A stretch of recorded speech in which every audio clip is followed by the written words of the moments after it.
Hello दोस्तों, welcome to my channel. हाँ दोस्तों, आज हम चलते हैं हिंदी व्याकरण के वर्णमाला चैप्टर पर। दोस्तों, आज हम लोग हिंदी व्याकरण के वर्णमाला चैप्टर को हम लोग पढ़ेंगे, जो कि बहुत ही महत्वपूर्ण है। तो इसमें हम लोग सबसे पहले चलेंगे कि सबसे पहले हम देखेंगे कि हम लोग व्याकरण किसे कहते हैं।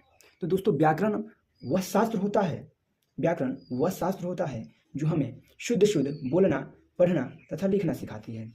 यानी व्याकरण की वजह से ही हम शुद्ध शुद्ध बोल पाते हैं, लिख पाते हैं या फिर पढ़ पाते हैं, उसे ही हम व्याकरण कहते हैं।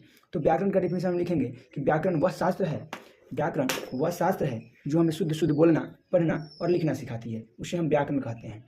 उसके बाद हम चलते हैं वर्ण पर कि वर्ण वर्ण हम किसे कहते हैं। तो दोस्तों, हम लोग जानेंगे वर्ण हम किसे कहते हैं। तो ध्यान देंगे, जिस प्रकार इस पेन की लीड को हम छोटा और छोटा नहीं कर सकते हैं। अगर इस पेन को तोड़ना होगा तो 2 भाग या 3 भाग में हम तोड़ देंगे, 5 भाग में तोड़ देंगे, लेकिन अगर इसके इस लीड को तोड़ना होगा तो हम नहीं तोड़ सकते हैं। इसलिए बताया गया है कि वर्ण उस मूल ध्वनि को कहते हैं, यानी कि वर्ण वह छोटी से छोटी इकाई होती है जिसको और छोटा हम नहीं कर सकते हैं। वर्ण हम किसे कहते हैं? तो वर्ण उस मूल ध्वनि को कहते हैं, वर्ण उस मूल ध्वनि को कहते हैं, वर्ण उस मूल ध्वनि को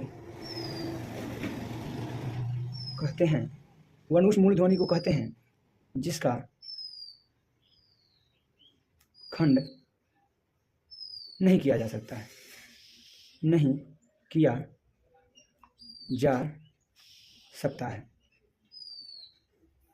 तो दोस्तों, वर्ण का डेफिनेशन हम लोग जानेंगे कि वर्ण उस मूल ध्वनि को कहते हैं जिसको और छोटा हम नहीं कर सकते, यानी और खंड नहीं कर सकते। खंड मतलब होता है टुकड़ा, यानी और उसका टुकड़ा हम नहीं कर सकते हैं, उसे हम क्या कहते हैं? वर्ण कहते हैं। अरे समझ दोस्तों, उसके बाद जैसे चलेंगे तो वर्ण जैसे में हो जाएगा, जैसे हम देखेंगे तो क्या हो जाएगा? जैसे में अ हो जाएगा, आ हो जाएगा, ई हो जाएगा, छोटी ई हो जाएगा, या फिर क हो जाएगा, ख हो जाएगा इत्यादि। ये सब क्या है? वर्ण ही है। उसके बाद हम चलते हैं वर्ण का डिफिनेशन हम लोग जान गए। उसके बाद हम लोग जानेंगे कि वर्णमाला किसे कहते हैं। तो दोस्तों, हम लोग वर्णमाला देखेंगे कि वर्णमाला किसे कहते हैं, वर्णमाला किसे कहते हैं। तो वर्णमाला कुछ नहीं है दोस्तों, वर्णमाला हम जानेंगे जिस प्रकार अगर कोई हम माला बनाते हैं तो छोटी छोटी गुड़िया को एक धागे में, छोटी छोटी गुड़िया को हम एक धागे में बांध देते हैं तो एक माला बन जाता है। छोटी छोटी गुड़िया को हम एक धागे में बांध देते हैं तो एक माला बन जाता है। उसी प्रकार हर एक वर्ण को एक क्रमबद्ध तरीके में, एक तरीका से, सही तरीका से सजा देंगे तो वर्णमाला हो जाएगा। यानी कि वर्णमाला का डेफिनेशन हो जाएगा कि वर्णों के क्रमबद्ध समूह को, वर्णों के क्रमबद्ध समूह को हम वर्णमाला कहते हैं, हम वर्णमाला कहते हैं। वर्णों के क्रमबद्ध समूह को हम वर्णमाला कहते हैं, वर्णमाला कहते हैं। यानी कि कोई भी वर्ण है उसको एक क्रम में अगर हम सजा देंगे तो वर्णमाला बन जाएगा। वर्णों के क्रमबद्ध समूह को हम वर्णमाला कहते हैं। और अगर कोई पूछ दे कि वर्णमाला की संख्या कितनी होती है, तो वर्णमाला की संख्या 52 होती है, जो कि कौन कौन होती है? तो क से लेके हम देखेंगे तो ज्ञ तक, क से लेके ज्ञ तक, उसके बाद होता है अ से लेके अह तक, क से लेके ज्ञ तक हो जाएगा 36, अ से लेके अ तक 13, ये जोड़ेंगे तो हो जाएगा 49। उसके बाद 3 को क्या होता है? 3 को होता है स्र, एक होता है स्र, एक होता है ढ और एक होता है ड़। ये जो होता है वर्णमाला की संख्या होती है 52। क से लेके ज्ञ तक 36 गो, अ से लेके अ तक 13 गो, तो इसको जोड़ेंगे तो 49 हो गया। और स्र एक हो जाएगा तो 50, ढ 51 और ड़ हो जाएगा, टोटल मिलकर 52 को संख्या हो जाती है। तो इस प्रकार वर्णमाला की संख्या कितनी होती है? वर्णमाला 52 होती है। उसके बाद दोस्तों हम लोग जानेंगे कि वर्ण का प्रकार। तो वर्ण का प्रकार हम जानेंगे दोस्तों, तो वर्ण का प्रकार 2 गो होता है। कितना होता है? 2 गो। पहला होता है स्वर वर्ण और दूसरा होता है व्यंजन वर्ण। पहला होता है स्वर वर्ण और दूसरा होता है व्यंजन वर्ण। वर्णमाला कितने प्रकार के होते हैं? तो 2 प्रकार के होते हैं। पहला होता है स्वर वर्ण और दूसरा होता है व्यंजन वर्ण। तो उसके बाद हम बारी बारी से जानेंगे कि स्वर वर्ण किसे कहते हैं और व्यंजन वर्ण किसे कहते हैं। तो दोस्तों ध्यान देना है, वैसा वर्ण, स्वर वर्ण में हम जानेंगे कि वैसा वर्ण जिसका उच्चारण स्वतंत्र रूप से हो। यानी ये जो स्वर वर्ण की उच्चारण होती है ये स्वतंत्र रूप से होती है। ये जो स्वर वर्ण की उच्चारण होती है ये स्वतंत्र रूप से होती है। यानी कि स्वर वर्ण का जब उच्चारण करेंगे तो इसमें किसी भी वर्ण की सहायता नहीं लेनी पड़ेगी, उसे हम स्वर वर्ण कहते हैं। और स्वर वर्ण देखेंगे तो दोस्तों स्वर वर्णों की संख्या कितनी होती है? तो 11 होती है। स्वर वर्ण की संख्या कितनी होती है? 11 होती है। और 11 कौन कौन सा है? तो अ से लेके और अ तक होता है, अ से लेके और अ तक होता है, 11 होता है। अंग और अ ये स्वर वर्ण नहीं आते हैं, वो स्वर वर्ण में नहीं आते हैं, इसलिए स्वर वर्ण की संख्या कितनी होती है? 11 होती है। फिर से हम डिफिनेशन इसका जानेंगे कि वैसा वर्ण जिसका उच्चारण स्वतंत्र रूप से हो या फिर बिना किसी अन्य वर्ण की सहायता से हो, उसे हम क्या कहते हैं? स्वर वर्ण कहते हैं। और इसकी संख्या 11 होती है, जो अ से लेके अ तक, यानी अ, आ, छोटी, बड़ी, छोटा ऊ, बड़ा ऊ, ऋ, ए, ओ और औ होता है। ये 11 होता है स्वर वर्णों की संख्या। उसके बाद हम लोग जानेंगे कि स्वर वर्ण के प्रकार। तो दोस्तों अभी हम लोग स्वर वर्ण नहीं पढ़ेंगे, स्वर वर्ण के प्रकार में देखेंगे कि उच्चारण में लगने वाले समय के आधार पर, उच्चारण में लगने वाले समय के आधार पर स्वर वर्ण के कितने भेद होते हैं। उच्चारण में लगने वाले समय के आधार पर स्वर वर्ण के 3 भेद होते हैं। उच्चारण में नेक्स्ट पेज पर हम लोग देखेंगे कि उच्चारण में लगने वाले समय के आधार पर स्वर वर्ण के कितने भेद होते हैं। तुम जानेंगे कि उच्चारण में लगने वाले समय के आधार पर स्वर वर्ण के कितने भेद होते हैं। तो उच्चारण में लगने वाले समय के आधार पर स्वर वर्ण के 3 भेद होते हैं। कौन कौन? तो ह्रस्व स्वर, ह्रस्व स्वर, ह्रस्व स्वर और दीर्घ स्वर और फिर प्लुत स्वर। ह्रस्व स्वर, दीर्घ स्वर और प्लुत स्वर होता है। ये स्वर वर्ण में उच्चारण में लगने वाले समय के आधार पर स्वर वर्ण के 3 गो भेद होते हैं, ह्रस्व स्वर, दीर्घ स्वर और प्लुत स्वर। फिर बारी बारी समझाने कि ह्रस्व स्वर किसे कहते हैं, दीर्घ स्वर किसे कहते हैं, प्लुत स्वर किसे कहते हैं। बारी बारी से तीनों को पढ़ेंगे। पहला होता है ह्रस्व स्वर। पहला क्या होता है? ह्रस्व स्वर। ह्रस्व स्वर हम जानेंगे कि ह्रस्व स्वर किसे कहते हैं। तो वैसा स्वर जिनके उच्चारण में सबसे कम समय लगे, क्योंकि उच्चारण में लगने वाले समय के आधार पर हम लोग पढ़ रहे हैं, इसलिए जानेंगे ह्रस्व स्वर। तो वैसा स्वर जिसके उच्चारण में बिल्कुल कम समय यानी सबसे कम समय लगे उसे हम क्या कहते हैं? ह्रस्व स्वर कहते हैं। वैसा स्वर जिसके उच्चारण में सबसे कम समय लगे उसे हम क्या कहते हैं? ह्रस्व स्वर कहते हैं। और इसकी संख्या कितनी होती है? इसकी संख्या 4 होती है। 4 कौन कौन होता है? तो अ होता है, छोटी ई होता है, छोटा ऊ होता है और री होता है। ये जो होता है ये 4 गो ह्रस्व स्वर की संख्या होती है। ह्रस्व स्वर की संख्या कितनी होती है? 4 होती है। अ, छोटी, छोटा ऊ और री होता है। उसके बाद हम लोग जानेंगे दीर्घ स्वर। दूसरा होता है क्या? दीर्घ स्वर। दीर्घ स्वर जानेंगे हम लोग दीर्घ स्वर किसे कहते हैं। दीर्घ स्वर तो हम जानेंगे। तो ह्रस्व स्वर में क्या होता है कि सबसे कम समय लगता है, जबकि दीर्घ स्वर में ह्रस्व स्वर से दुगना समय लगता है। तो इसका डिफिनेशन हम जानेंगे कि वैसा स्वर जिसके उच्चारण में ह्रस्व स्वर की अपेक्षा अधिक समय लगे या फिर दुगना समय लगे उसे हम क्या कहते हैं? दीर्घ स्वर कहते हैं। अगर इसमें एक गुना समय लग रहा है तो इसमें 2 गुना समय लगेगा। तो वैसा स्वर जिसके उच्चारण में ह्रस्व स्वर की अपेक्षा दुगना समय लगे उसे हम दीर्घ स्वर कहते हैं। और इसकी संख्या कितनी होती है? तो ह्रस्व स्वर की संख्या होती है 4 और दीर्घ स्वर की संख्या होती है 7। वो 7 कौन कौन होता है? तो आ होता है, बड़ी ई होता है, बड़ा ऊ होता है, उसके बाद ए होता है, आय होता है, ओ होता है और अ होता है। तो 1 2 3 4 5 6 7 ये 7 को जो होता है ये दीर्घ स्वर की संख्या होती है। उसके बाद चलेंगे हम प्लुत स्वर पर। तीसरा होता है प्लुत स्वर।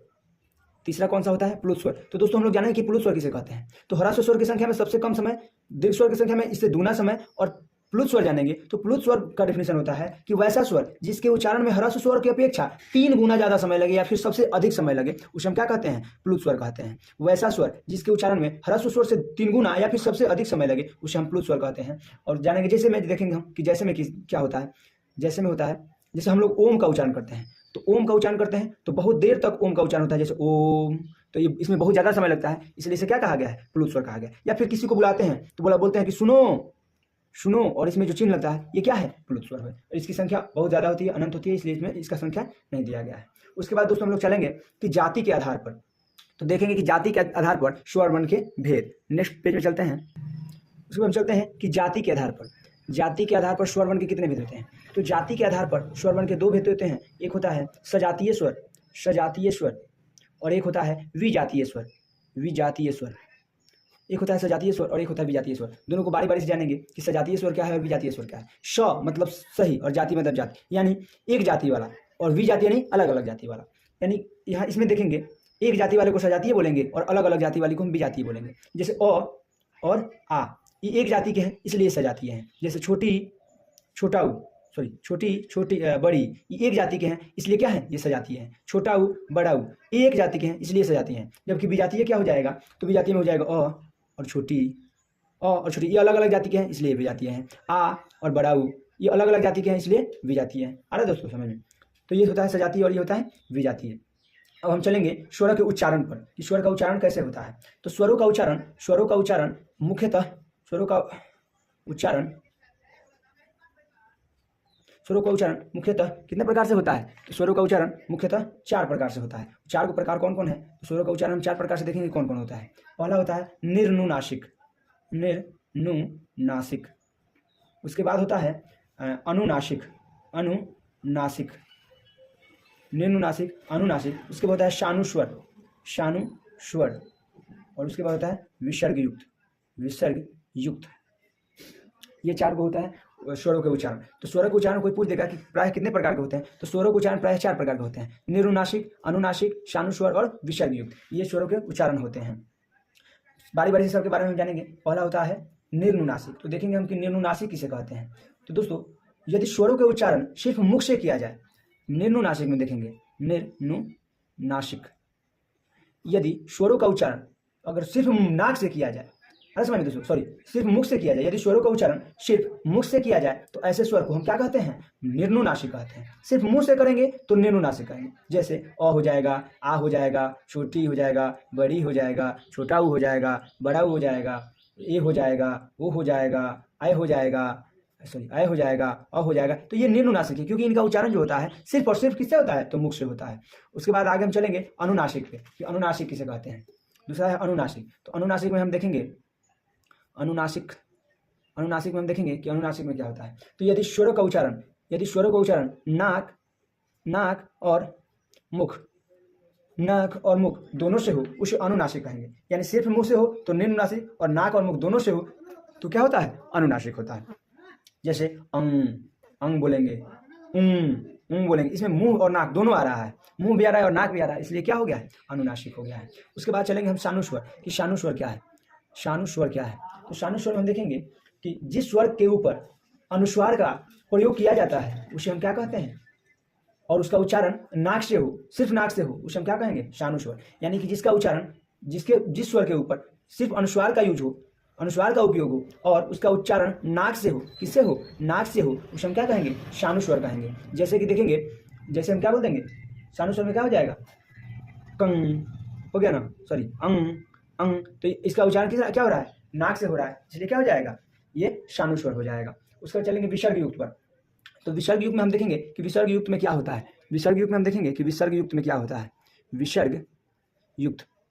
विसर्ग युक्त मतलब साथ विसर्ग मतलब विसर्ग, यानी जिसके साथ विसर्ग हो।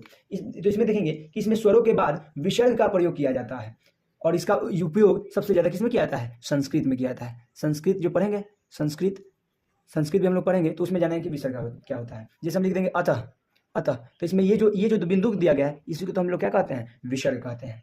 आगे चलेंगे, जैसे अतः हो जाएगा, प्राय हो जाएगा, स्वतः हो जाएगा, ये सब जो है ये विसर्ग युक्त है। आगे हम चलते हैं अब व्यंजन वर्ण पर। व्यंजन वर्ण पर चलते हैं। व्यंजन वर्ण, तो व्यंजन वर्ण में हम देखेंगे पहले व्यंजन वर्ण का डिफिनेशन। स्वर वर्ण में हम जानते हैं कि स्वर वर्ण का उच्चारण स्वतंत्र रूप से होता है, जबकि व्यंजन वर्ण में हम देखेंगे कि वैसा वर्ण जिसका उच्चारण स्वर वर्ण की सहायता से हो। यानी व्यंजन वर्ण का जब भी उच्चारण होगा तो इसमें क्या हो जाएगा? व्यंजन वर्ण का जब भी उच्चारण होगा तो इसका उच्चारण प्लस स्वर, यानी स्वर वर्ण की सहायता से होगा, अकेले नहीं होगा। वैसा वर्ण जिसका उच्चारण स्वर वर्ण की सहायता से हो उसे हम क्या कहते हैं? व्यंजन वर्ण कहते हैं।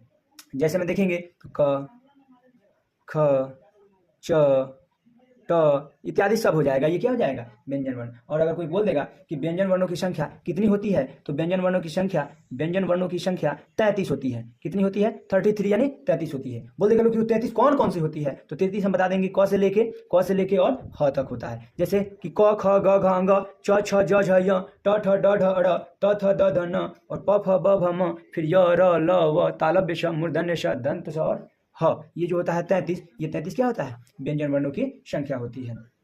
उसके बाद हम लोग जानेंगे व्यंजन वर्णों के प्रकार में। तो देखेंगे कि व्यंजन वर्ण का प्रकार कितना होता है। तो देखेंगे कि व्यंजन वर्णों के 3 प्रकार के होते हैं। व्यंजन वर्ण कितने प्रकार के होते हैं? तो 3 प्रकार के होते हैं। कौन कौन होते हैं? तो पहला होता है स्पर्श व्यंजन, उसके बाद होता है अंतःस्थ व्यंजन, उसके बाद होता है उष्म व्यंजन। तो बारी बारी से तीनों के बारे में हम लोग पढ़ेंगे कि स्पर्श व्यंजन क्या है, अंतःस्थ व्यंजन क्या है और उष्म व्यंजन क्या है। चलते हैं नेक्स्ट पेज पे। पहले हम लोग जानेंगे स्पर्श व्यंजन होता क्या है। स्पर्श से ही इसका अर्थ होता है कि स्पर्श करता है, यानी ये व्यंजन जो है ये स्पर्श कर रहा है। यानी कि वैसा व्यंजन जिसका उच्चारण कंठ, तालु, मूर्धा, दंत तथा ओष्ठ से हो। किससे हो? कंठ, तालु, मूर्धा, दंत तथा ओष्ठ। वैसा व्यंजन जिसका उच्चारण कंठ, तालु, मूर्धा, दंत तथा ओष्ठ के स्पर्श से हो उसे हम क्या कहेंगे? स्पर्श व्यंजन कहेंगे। और स्पर्श व्यंजनों की संख्या 25 होती है। और इसे 5 वर्गों में बांटा गया है। 1, 2, 3, 4 और 5 वर्गों में बांटा गया है। वो 5 वर्ग क्या है? तो पहला होता है क वर्ग, दूसरा होता है च वर्ग, तीसरा होता है ट वर्ग, उसके बाद होता है त वर्ग, उसके बाद होता है प वर्ग।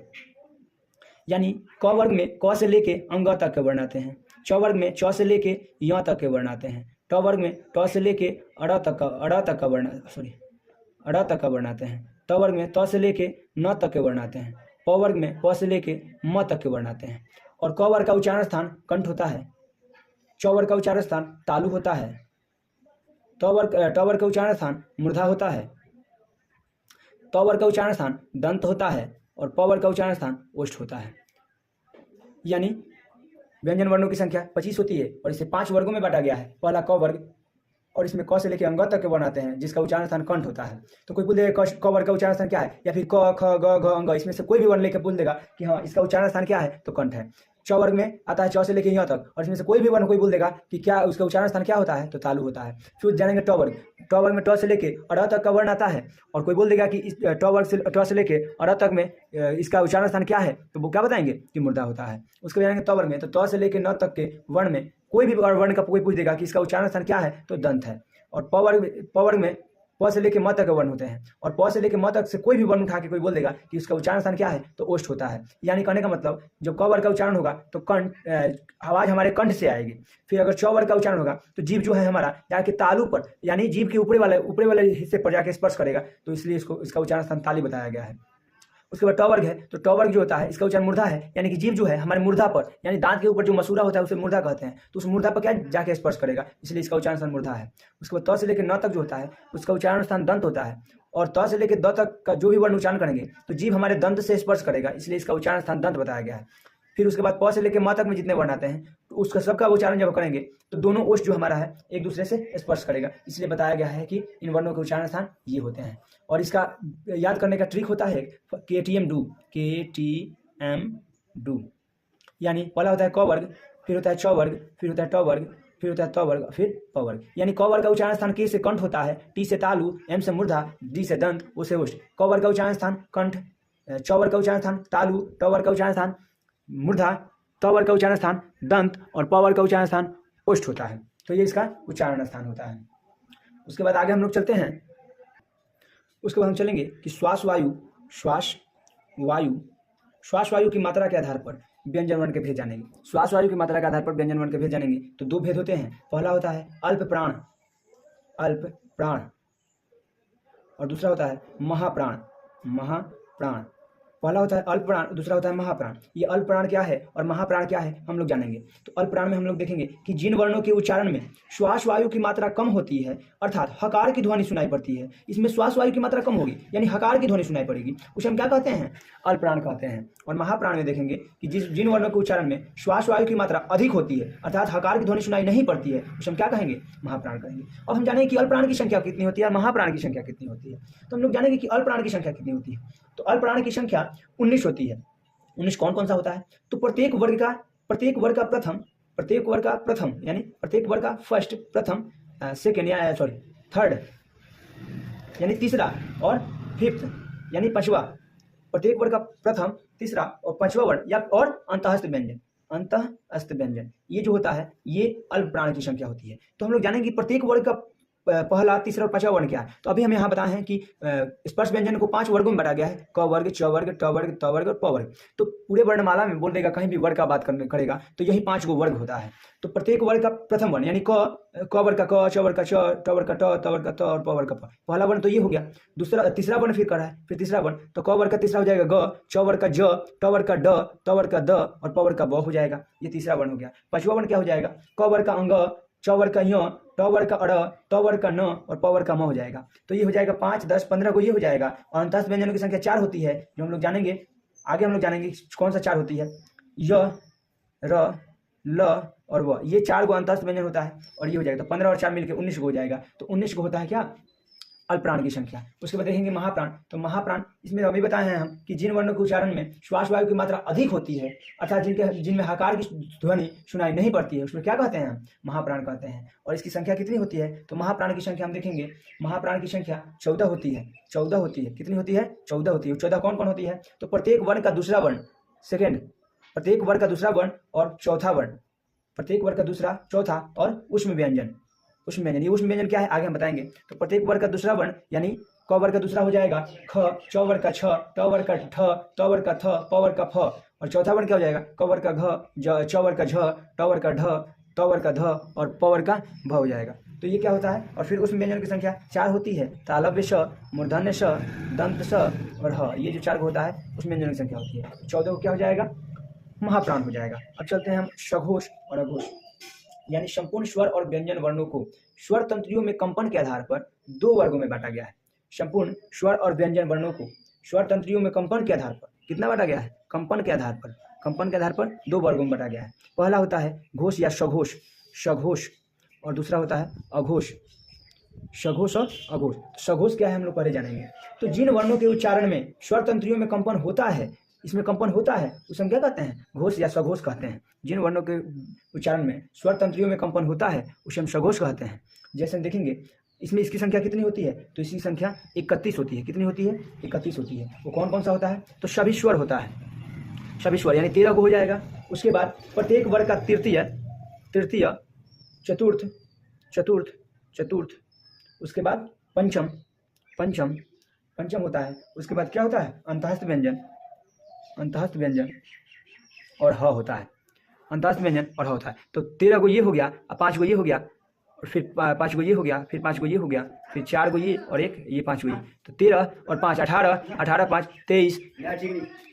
तो इस प्रकार हम जानेंगे कि सघोष की संख्या, तो देखेंगे तो 31 होती है, सघोष की संख्या 31 होती है। फिर देखेंगे कि अघोष, अघोष किसे कहते हैं। तो जिन वर्णों के उच्चारण में, जिन वर्णों के उच्चारण स्वर तंत्रियों में कंपन नहीं होता है उन्हें हम क्या कहते हैं, अघोष कहते हैं। और अघोष की संख्या 13 होती है। इसका 31, सघोष का 31 होता है, जबकि सघोष का 13 होता है। तो 13 कौन कौन होता है, तो 13 होता है प्रत्येक वर्ग का प्रथम, प्रत्येक वर्ग का प्रथम वर्ण, तो 5 को ये हो गया। उसके बाद देखेंगे तो द्वितीय वर्ण, सेकंड वर्ण यानी द्वितीय वर्ण, तो ये 5 को हो गया, 10 को, और फिर तालव्य श, मूर्धन्य श और दंत स। हाँ तो इसमें हो गया है, इसलिए ये तीनों श होता है। तो 10 और 3 13, ये क्या होता है, अघोष की संख्या होती है। ऐसे इसी प्रकार के और सारे वीडियो देखने के लिए हमारे चैनल को सब्सक्राइब करें और मेरे साथ जुड़े रहें। और हम ये विश्वास दिलाते हैं कि मैट्रिक बोर्ड तक ये जो पढ़ा रहे हैं ये सभी कक्षाओं में बहुत महत्वपूर्ण है, जो पूछेगा ही पूछेगा। तो इसी तरह का वीडियो पाने के लिए हमारे चैनल को सब्सक्राइब करें। धन्यवाद।